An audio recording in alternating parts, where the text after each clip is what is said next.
Hi everyone and welcome back to CodeNodes. We are covering loops in C++. Loops allow us to execute a block of code multiple times instead of doing it manually.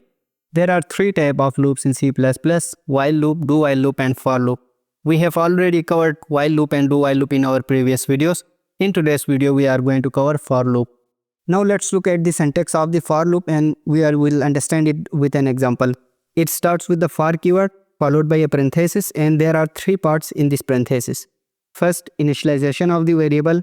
We are taking a variable num and initialize it with 1. And second is the condition. We are using the condition num is less than 10. And thirdly, increment or decrement of the variable. We are using num++. And inside this curly braces goes the body of the code that will be executed per iteration. And we are writing just cout high inside this body of the for loop. Now let's move to the code editor and write some line of codes to understand for loop better. Now I am here at the code editor, and first of all let's run the example we discussed in the slide. So let me take a variable int num and let's start the for loop for num is equal to 1, num is less than 10, and num plus plus, and just print out cout high and handle here. So if I save this file, now let's compile it with G++. For CPP, let's specify the output name as F, and if I compile this, now let's run the exe file.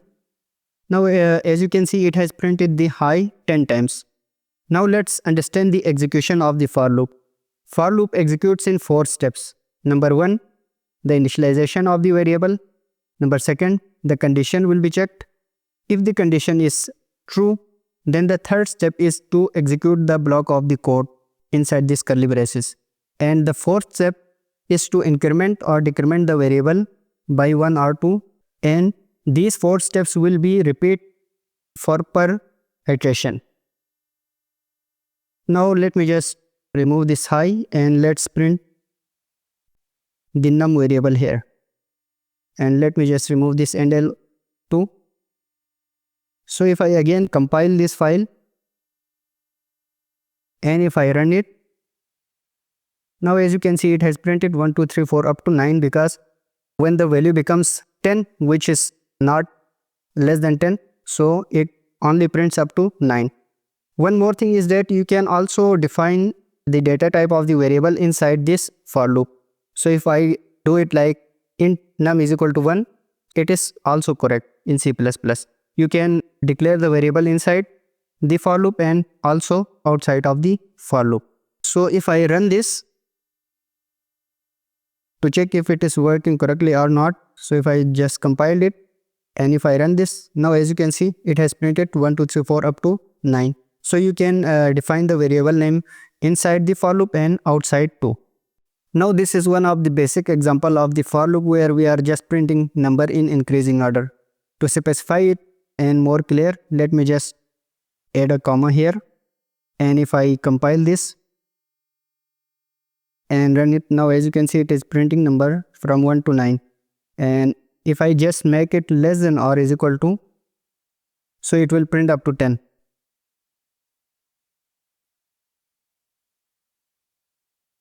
Let me save it first and compile this. Now if I run it, now as you can see, it has printed up to 10. What if I want to print it in descending order? So let me comment it and paste it here for descending order. So for descending order, I will initialize num with 10 and I will again change the condition, and this time I am going to write greater than is equal to 1, and this time since we are initializing it with 10, I am going to use here minus minus. So if I save it, let me compile this, and if I run it, now as you can see, it has printed values from 10 to 1 in descending order.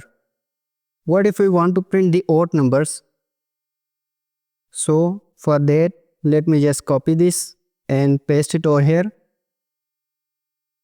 And for printing odd numbers, we can simply increment it by 2. Plus is equal to 2.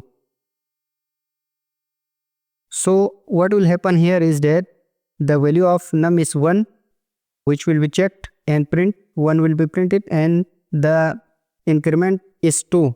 So 1 plus 2 is 3. So the new value of num is 3. So which is odd number. So it will print all the odd numbers up to 10. So if I compile this and if I run it, now as you can see, it has printed the odd numbers. Similarly, if you want to print the even numbers, for that let me just initialize it with 2. So if I again compile this and run it, now as you can see, this time it has printed the even numbers up to 10. So these are the few examples of the for loop we have solved. I hope you understand it. Now we have covered the all three kinds of loops in C++: while loop, do while loop, and for loop. Now the question arises is that when to use which loop. So if you are not certain about the exact number of iterations, then you should use while loop. And if you want to execute the loop at least once time, then you should use do while loop. And if you are certain about the number of iterations, then you should use for loop. So that's it for today's video. If you find the video helpful, give it a thumbs up and do not forget to subscribe to CodeNodes and share this video.